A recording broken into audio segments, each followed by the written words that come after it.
So, it's been a while. How about a story? A few years ago, I had a fish tank.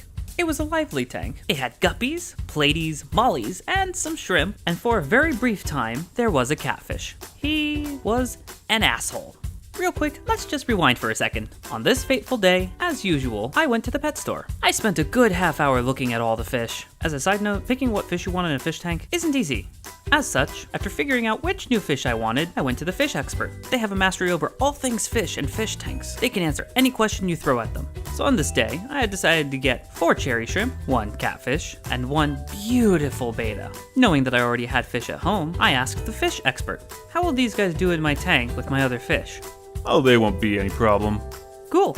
So I bought my fish and went home, eager to introduce them to their new friends. After a brief acclimation period, I released everyone into the tank. The betta was loving life. The shrimp immediately went for my plants. The catfish just kind of hung around for a bit. He just sat there, waiting, planning. This tank is mine. I'll admit, for the next couple hours, I didn't pay very much attention to the fish tank. But when I did, I noticed something peculiar. The new shrimp were gone. My betta was missing. Looks like we have a murder mystery on our hands. It really didn't take long to solve this one, as the bulging stomach of the catfish made it quite obvious. At first, I was a little upset. And then the stomach moved. It's still alive in there. I grabbed that fish so fast, it didn't even know what was coming for it. Me. I demanded it spit it out, but he, is a fish, so he didn't listen to me. I had to sit there and watch my brilliant new betta slowly die inside the stomach of another fish. And boy, did the anger seethe from me. I will say this though, that catfish bit off way more than it could chew, as it too started having issues. Now you see, having another fish inside of you that is dead is one thing, but alive and, a third the size of you does some damage to how you can swim. So this catfish started running into walls, started floating all over the place. Eventually, he succumbed to death as well.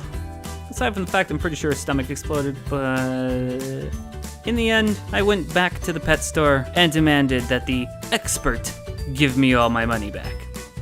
So while I was animating this story, I actually found a few old pictures of my fish tank. Of course, I could also call them evidence, because I have here a picture of the murderer. And if you look very closely right about there, you will see the bulging stomach containing the maybe dead, but probably still alive betta. I hate you, fish. Also, apparently he had a friend. I honestly don't remember buying 2. So I've started a Patreon. You can find links for that in the description down below this video. Honestly, I really had fun making this video. Definitely took a lot of re-recording, but I think it turned out pretty good in the end.